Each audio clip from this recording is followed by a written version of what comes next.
Buenos días, buenos días.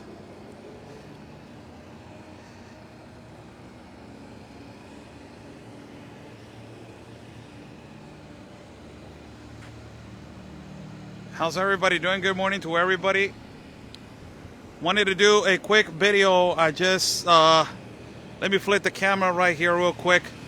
How's everybody doing? I'm Oscar Blue for Border Network News and Real America's Voice News. We're live from what it's supposed to be, the migrant camp. It is not a migrant camp anymore. It has completely been dismantled, and it has been taken over by the National Guard of Mexico and also authorities from our government. This was the spot. If you want to see what happened to this migrant camp, I would suggest that you join our YouTube channel, as we were live there yesterday consistently, bringing you guys live broadcasts ultimately of everything that happened in the migrant camp as it was dismantled, as it was cleaned.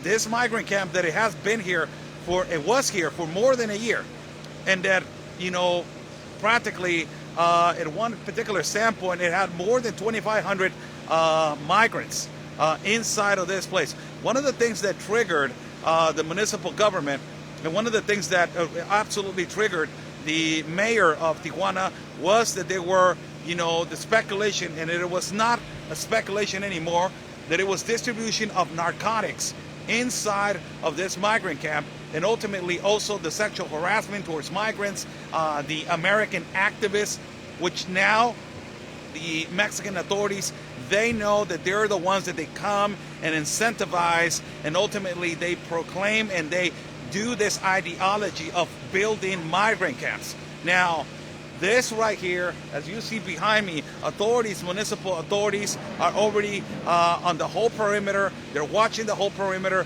for in case that they think that migrants will come back and they want to camp out. Also, they're cleaning right here on the back. As you see right there, they're consistently cleaning. You see a National Guard official right there on the back of me. You see more authority right here on the back on this left side right here. You see more National Guard in the middle of the plaza. Look, there's soldiers right there from the Mexican National Guard standing. Let me just walk a little bit and show you how it is right now.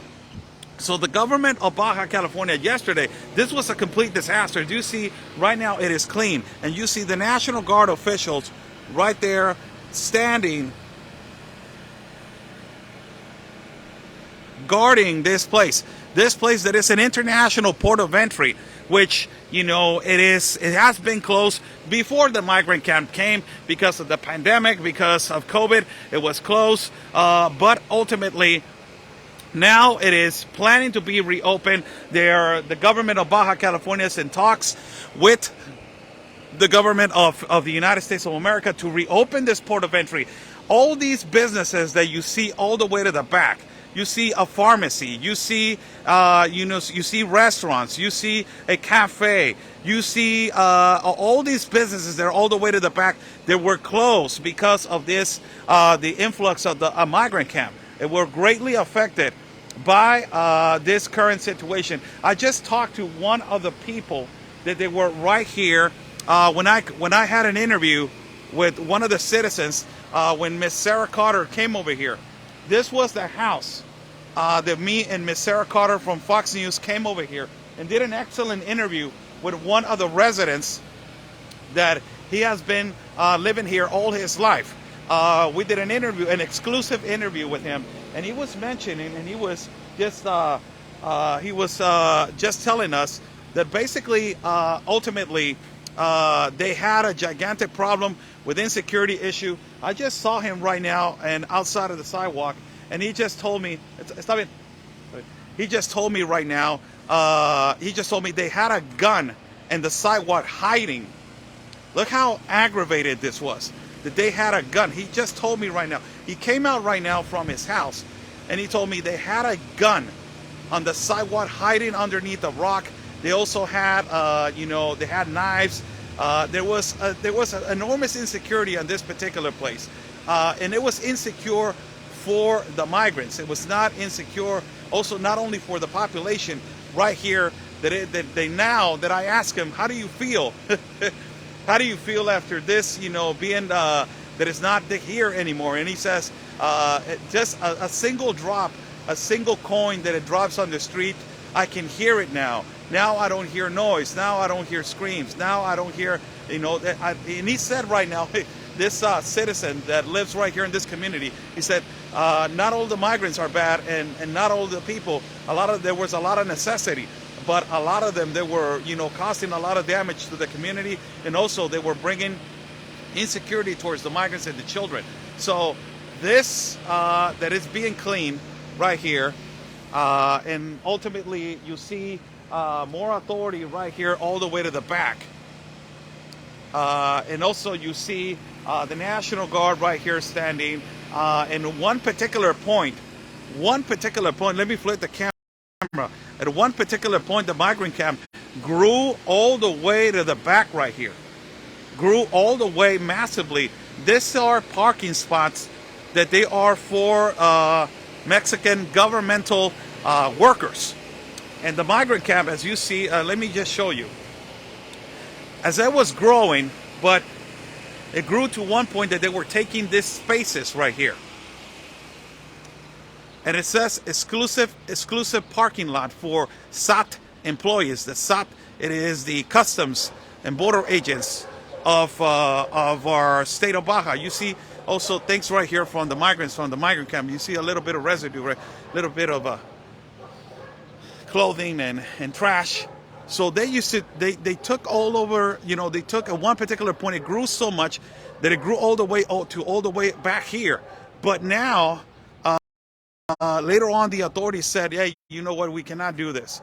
We cannot let let this migrant camp grow this much and take away the parking lot from the governmental workers. We cannot do that.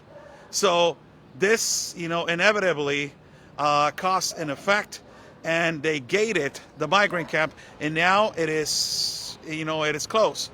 There's no migrant camp anymore. The migrants were moved to 3 specific shelters in the city of Tijuana. They were moved to 3 specific shelters in the city of Tijuana. Now, it is a reality. Let me just tell you how it is. It is a reality. The shelters are surpassed. They need resources. They need sustainable help. There's no resources to sustain this enormous influx, which is happening in the north border. As Title 42, that is Stay in Mexico policy, there's a lot of deportees, and ultimately not only that there's a lot of deportees, but also there's a lot of them that there are coming in right now from the south border all the way to the north. So this is an effect that is growing not only at the south border, but also at the north border. So the situation gets exacerbated as it is growing, as in terms of massively of an inflation coming from the south and also coming from the north. Resources are needed in the north cities that connect to the United States of America.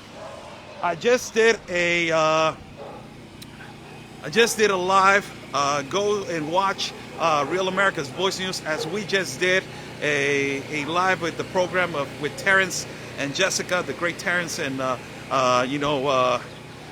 intelligent Jessica, correspondents for Real America's Voice News, journalists for Real America's Voice News. We just did a live hit with them from this particular standpoint. So we wanted to show you how now the lives from the citizens is changing. Now they can come out of their houses and then just, they can just, be as normal as it was before.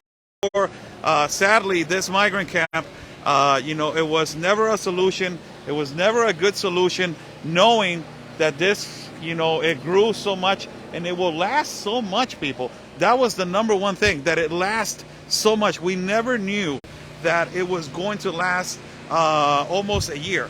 We never knew that it was going to last almost a year. It was just unbelievable to see that. This migrant camp was the one that it was famous for the Biden lettuce insurance. So now it is, hopefully the migrants are being attended correctly as what they need in their processes, to what they need if they want to continue with their legal status in terms to see if they're going to be admissible to the United States or not. But in terms to this property right here, guys, as you can see, they're cleaning the floors. Also, they're washing the floors with steam and power washers. And also, you got the National Guard and you got authority. And, you know, press is not allowed to go in there right now as they are taking care of this particular place right here in the city of Tijuana. God bless you guys. I will bring you guys a live show today, later on this afternoon at 4 o'clock Eastern, where we are going to be talking about this particular situation, as we have a lot of B-roll video to discuss. We have a lot of, you know, a lot of situations to talk about. Also, whatever happened to the activists that they were here pushing for this migrant camp to stay. Nobody saw them yesterday. You know, it was just something that you were like, you think about it. You think about it, that you start to realize a lot of these NGOs took advantage of this situation. And when it was the most vulnerable, sensitive situation, none of them were here. So you start to realize that it's all for just an interest. You know, and it is a lot of money that is in these kind of you know, migrant camps. You have another migrant camp that is located in Matamoros, that is a border that is connected to Texas. So it was nice talking to you guys this morning. We woke up early this morning at 4:40 in the morning to come over here and do a hit for Real America's Voice News. As always, trying to do the best that we can to bring you guys reality and truth. God bless you guys. Stay safe. And like we always say, people, peace and love, because always your country's first. God bless.